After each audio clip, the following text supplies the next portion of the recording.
Hello, everyone, and welcome back to Financial Podcast. I'm Olivia, and today we're delving into the very latest economic news, focusing intently on the May jobs report. This is a critical piece of data that helps us understand the pulse of the American economy, especially with President Donald Trump's distinct economic policies and trade stances continually shaping the landscape. The headline numbers from the U.S. Bureau of Labor Statistics revealed that employers added 139,000 jobs in May. This figure, on its own, might seem quite respectable, and it actually surpassed what many economists were anticipating, with consensus forecasts ranging from around 125,000 to 130,000 new jobs.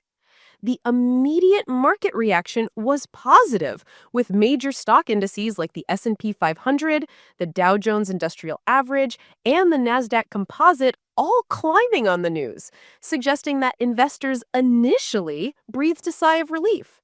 However, as we often emphasize here on Financial Podcast, truly understanding economic health requires us to peel back the layers beyond just the initial numbers. While May's job gains were better than expected, they represent a modest slowdown compared to previous months. Crucially, the Labor Department also announced significant downward revisions to prior data. April's payroll gains were revised down substantially from an initial estimate of 177,000 to 147,000. And looking further back, March's figures were also adjusted lower. These revisions combined mean that a total of 95,000 fewer jobs were created in March and April than we previously thought, painting a picture of job growth that has been decelerating more significantly than previously understood. The nation's unemployment rate, a key indicator, remains steadfast at 4.2% for the third consecutive month. This stability at a historically low level is indeed a testament to the labor market's resilience. For context, job growth over the last 12 months has averaged around 156,800 jobs per month, or closer to 149,000, depending on which financial data firm's average you consult. So May's 139,000 figure, while slightly below some of these longer-term averages, doesn't immediately signal a collapse. In fact, some analysts explicitly stated that the latest jobs report doesn't suggest the labor market is about to crumble, let alone point to an imminent recession. Yet, a more granular look at the data reveals growing caution and what some economists are describing as cracks in the foundation. One expert noted that while the labor market appears steady, it is also cautious in the face of ongoing certainty. The underlying details of the report, despite the better-than-expected headline figure, suggests that growth storm clouds are darkening. This isn't just about the number of jobs added. It's also about the quality of jobs, the rate at which people are finding employment, and the overall labor force participation. Indeed, the labor force participation rate actually fell by 0.2 percentage points to 62.4%. And another critical metric, the ratio of employed workers to the total population, declined to 59.7%, which is its lowest rate since the pandemic began. Furthermore, an alternative measure of unemployment that includes discouraged workers, those who have given up actively looking for jobs, returned to a post-pandemic high of 4.5%. These subtle yet significant shifts indicate that while those who are employed might be experiencing stability, the broader environment for job seekers is becoming more challenging. A significant driver of this increasing caution and uncertainty is President Donald Trump's America First economic agenda, particularly his administration's approach to trade through tariffs. These import duties, which have seen a whipsaw approach with on-again, off-again fluctuations, are clearly creating economic headwinds. Firms are reportedly pulling back on hiring and announcing layoffs amidst this tariff-induced economic uncertainty. For example, unemployment claims recently ticked up to their highest level in 8 months, signaling a potential slowdown in the labor market. The largest increases in unemployment claims were noted in states like Kentucky, followed by the District of Columbia and Nebraska. The impact of these tariffs extends beyond just hiring decisions. They directly affect businesses' cost structures and their ability to plan for the future. As companies face unpredictable costs for imported goods, they become hesitant to invest, expand, or even maintain current staffing levels. Some major companies, including household names as diverse as Pepsi, Goldman Sachs, and Target, have publicly warned of potential losses due to this tariff uncertainty. Nationwide retailers like Walmart and Best Buy have also voiced alarm over potential price increases that could be passed on to consumers. If consumer spending, which accounts for roughly two-thirds of U.S. economic activity, weakens in the face of more costly imports, it could trigger a more significant downturn, potentially leading to widespread layoffs. While the economy has largely defied fears of a downturn so far, and key measures like the unemployment rate remain historically low, the ongoing trade disputes cast a long shadow. The uncertainty makes future earnings forecasts opaque for many public companies, and small businesses, often operating with tighter margins, are left particularly vulnerable, sometimes described as frozen in their tracks. One of the most striking details in the May report is the sharp decline in federal government employment. The federal workforce shrunk by 22,000 jobs in May alone. This brings the total number of federal jobs lost since January, when President Trump established the Department of Government Efficiency, or DOGE, to a staggering 59,000. This organization, reportedly led by Elon Musk, has been tasked with slashing federal spending, and a significant part of that strategy involves reducing the federal workforce. While this is a targeted effort, some economists warn that such drastic cuts to government spending and staff could potentially compromise the reliability and accuracy of government economic data itself. Beyond the direct cuts, these federal reductions may also have collateral damage in the private sector. For instance, scientific research and development services lost 3,900 jobs in May, following a 4,400 job loss in April. On a year-to-date basis, this industry is now operating in the red for the first time since the COVID-19 pandemic, a trend that could be linked to decreased government funding or contract work. This highlights how interconnected the economy truly is, and how policy changes in one area can ripple through others. The manufacturing sector is another area showing significant strain from trade policies. Factories collectively cut 8,000 jobs in May. A recent survey of factory managers from the Institute for Supply Management showed that President Trump's tariffs are a considerable drag on the manufacturing sector, with orders, output, and employment all falling. This directly contradicts the administration's claims that tariffs are bolstering American industry. Instead, they appear to be creating significant challenges and uncertainty for manufacturers, who describe business activity as slower and smaller. Despite these challenges in specific sectors, certain industries continue to power job growth. Healthcare companies were by far the biggest drivers of employment in May, adding 62,000 jobs. This is even higher than its average gain over the past year. The leisure and hospitality industry also saw substantial gains, contributing 48,000 jobs. Social assistance added 16,000 positions. These three sectors combined accounted for a significant portion of the month's total job additions. However, economists also point out a potential vulnerability, relying too heavily on a few sectors for overall job growth. For instance, healthcare has been a steadfast industry, accounting for roughly 30% of new jobs in the past 3 years.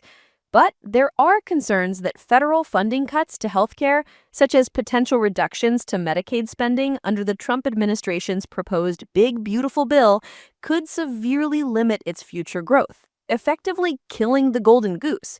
Similarly, leisure and hospitality could be at risk if businesses pass on tariff costs to consumers, leading to reduced spending on discretionary activities. On the positive side, for individual workers, average wages continue to climb robustly. Average hourly earnings were up 0.4% during the month and a strong 3.9% from a year ago, surpassing forecasts. The White House highlighted that real average hourly earnings are up nearly 4% over the past year, and real disposable personal income has surged at a 7.5% annualized pace since President Trump took office, more than triple the pace of the previous administration's final year. This wage growth is a significant benefit to American households, providing a buffer against economic uncertainties. However, the experience of finding a job is becoming increasingly bifurcated. As one expert succinctly put it, it's an insider versus outsider labor market. If you already have a job, conditions are generally pretty good, with low layoffs and steady wage growth. But for those on the market, especially entry level workers or recent graduates, the job finding rate is really slipping. Growth is weak in areas typically sought by college graduates, such as knowledge worker jobs in finance, marketing, sales, and software development, with the professional and business services sector actually shedding jobs.